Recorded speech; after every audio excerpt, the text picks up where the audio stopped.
Considerado Patrimônio Natural da Humanidade pela Unesco, o Pantanal brasileiro é uma das maiores áreas úmidas alagáveis do planeta, com cerca de 150 mil quilômetros quadrados, segundo o IBGE, uma área equivalente ao Reino Unido, ou seja, ao somatório das áreas da Inglaterra, Escócia, Irlanda do Norte e País de Gales.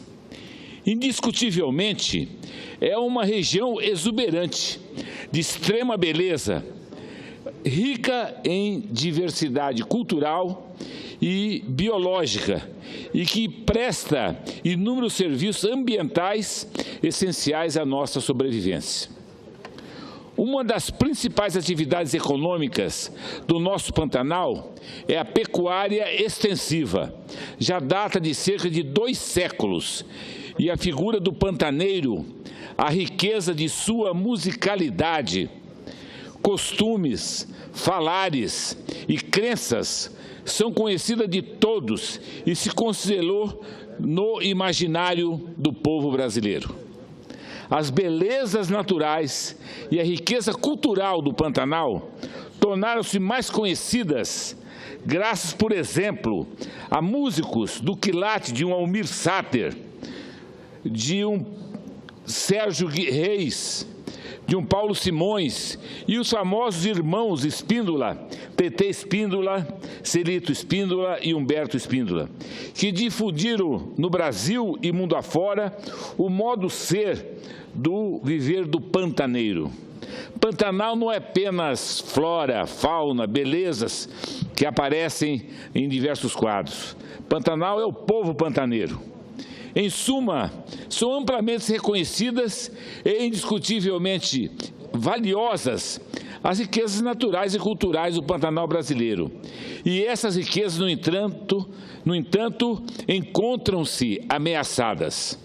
Senhor presidente, senhoras senadoras, senhores senadores, de forma mais acelerada, nas últimas 3 décadas, tem havido um progressivo aumento da destruição do bioma pantaneiro, em função do avanço das lavouras, como a soja e o milho, por exemplo, com defensivos agrícolas atingindo as nascentes dos rios, que alimentam o Pantanal.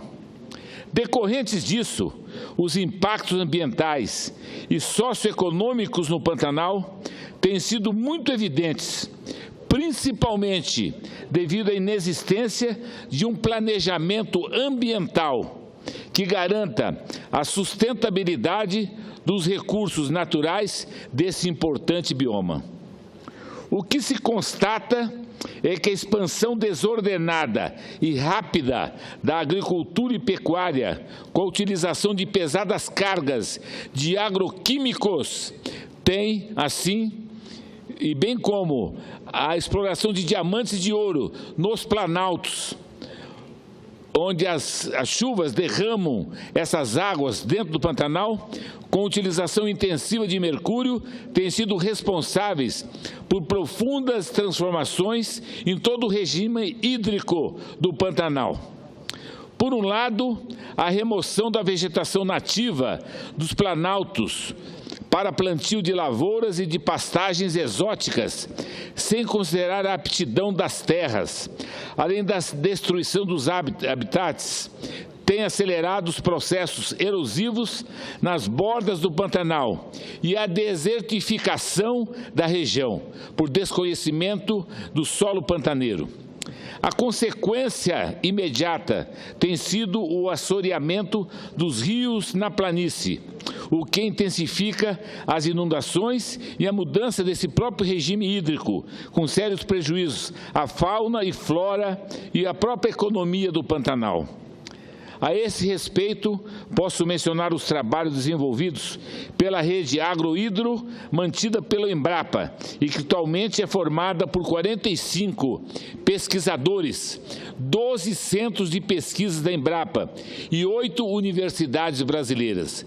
Em estudo recente da rede, apresentado pelo pesquisador Alberto Fieden, da Embrapa Pantanal, com o objetivo de estudar os impactos das atividades agrícolas sobre a qualidade da água do Pantanal, ficou constatada a relevante contaminação por vários elementos químicos acima dos parâmetros permitidos devido às atividades agrícolas que têm sido desenvolvidas no Pantanal. O mesmo pesquisador constatou o elevado efeito de erosão do solo decorrente da utilização de áreas das baixadas pelas pastagens, vossorocas de grandes dimensões têm ocorridas em decorrência disso.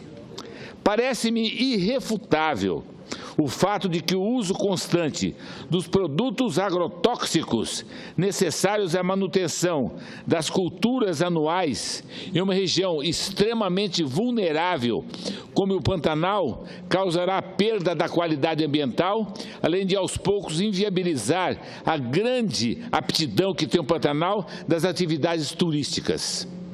Por outro lado, é incontestável que o agronegócio tem importância estratégica para a economia brasileira. No entanto, considerando as singularidades do Pantanal e sua importância estratégica, não apenas para o Brasil, mas para o mundo todo, não se pode aceitar que esse frágil bioma seja destruído e substituído por imensas monoculturas de soja e de trigo, e de milho.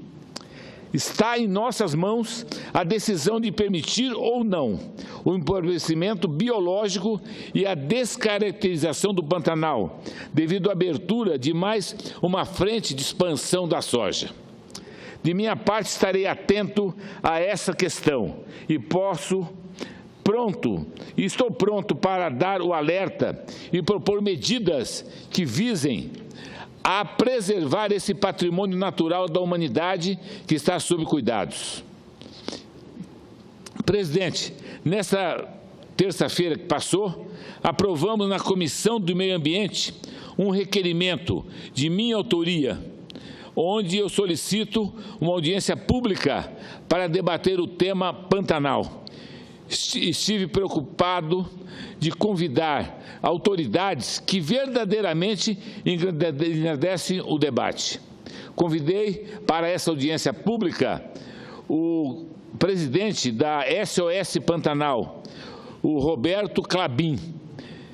Convidei o presidente do IBAMA, o presidente da Embrapa, o Dr. Jaime Elias Verruc, secretário de Estado de Meio Ambiente e Desenvolvimento Econômico do Estado de Mato Grosso do Sul, o Dr. Carlos Henrique Baqueta Fávaro, vice-governador e secretário de Meio Ambiente do Estado de Mato Grosso, o Maurício Coge, presidente da Federação da Agricultura e Pecuária de Mato Grosso do Sul, a FAMASUL.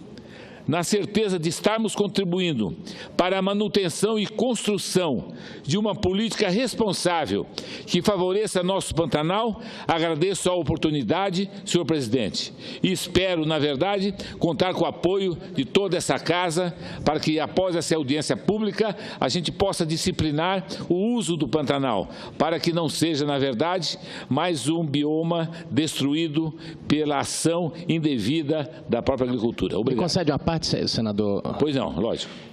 Queria lhe parabenizar pela iniciativa.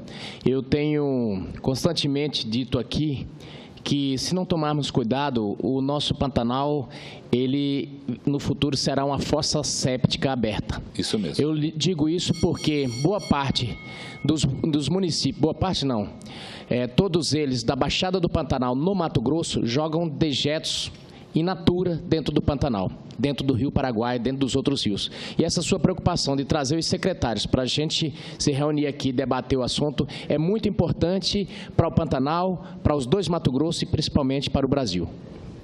Eu agradeço muito a parte do senador Medeiros. Na verdade, é uma preocupação constante. O Pantanal, que é um santuário mundial, ele merece um tratamento diferenciado. E nada melhor do que o parlamento para denunciar as fragilidades naquele bioma e tomar atitudes efetivas. Muito obrigado, presidente.